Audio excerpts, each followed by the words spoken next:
What's up? So, papunta na tayo ng work ngayon. Gising pa si Duday, oh. Alright, ang gagawin natin, ang ganap ngayon is ano lang tayo, store visit. Store visit lang tayo kadol. Tapos, papunta na tayo sa first store. Alright, so going korom tayo mga idol. Mag-ikot tayo, store visit muna tayo mga idol. Kasi medyo matagal na natin mabisita yung mga tindahan, mga big market natin na hawak. So, nakapokus tayo sa mga small market. Palabas na tayo sa highway. Yun ang highway.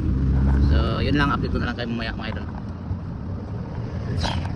Okay mga idol, pasok tayo dyan mga idol. Baba lang punta natin yung ano, kasi bawal tayo magkita dyan ng polis. Ikot lang tayo doon mga idol. Tapos pasok tayo dyan sa malaking store, Hypermax. Bali yung Hypermax mga idol is ano yan dati, Carrefour. Carrefour yan dito, kaso long story kasi yan mga idol, kaya pinalitan ng name na Hypermax. Alright, mamaya ulit. Alright, nandito na tayo sa Hypermax mga idol. Pasok na tayo.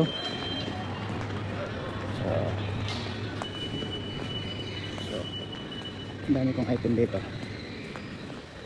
Check lang natin. Ayan, ito may pistachio tayo. So picturean lang natin. Alright, and then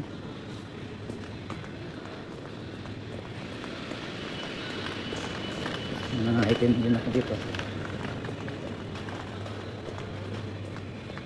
Item ko doon mga idol yan.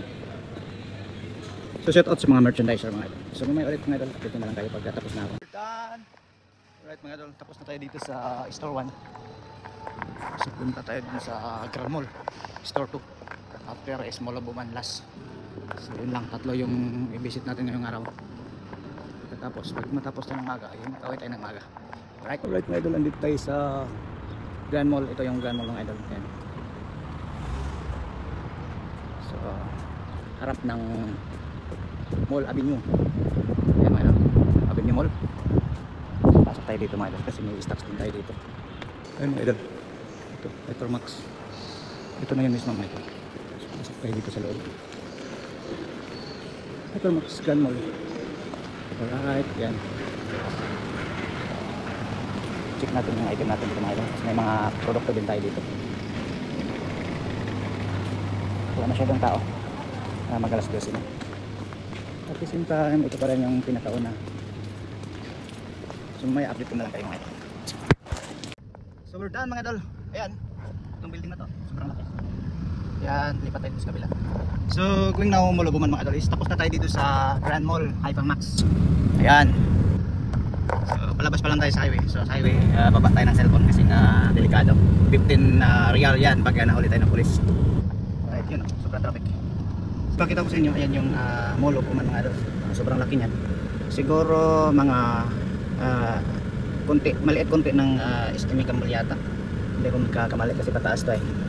So pasok tayo dyan. Yan, pasilip ko sa inyo. Yun ang Mall of Buman mga idol. So yan ang isa sa mga pinakamalaking mall dito sa Uman mga idol. Alright, so mamaya update ko na lang kayo pag pasok kayo doon. Ayan, hanap tayo ng mga parking mga idol.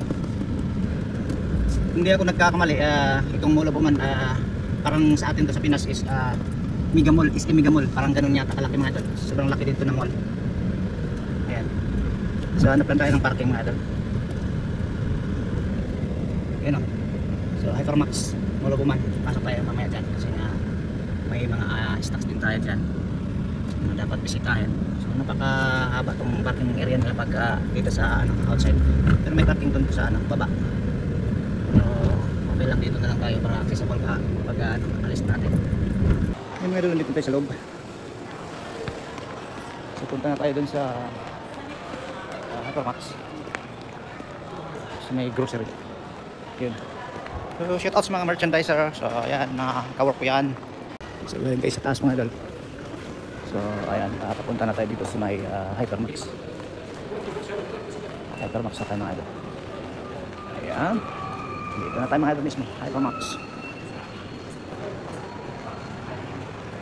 Ayan. So pasok na tayo dito mga idol. So update ko na lang kayo mamaya mga idol. Dito na tayo sa loob mga idol. check natin yung mga item natin. Ayan. So, mga stocks natin mga idol. Ayan. So, mga merchandiser dyan sa Pinas mga idol. So apply na kayo. Ayan. So napaka ayos dito mga idol pag dito kayo kasi store visit lang. Hawak mo yung oras mo. Katapos walang delivery. So picture lang natin for reports. Yan lang. Update lang natin yung mga amo natin. Yan lang. Right. Mamaya. Update ko na lang kayo. Right mga idol. So tapos na tayo sa work natin. Mag-alas 3 pa lang ng hapon. So punta na tayo dito sa taas. Uwian na mga idol. So thank you for watching mga idol. Bye bye and God bless.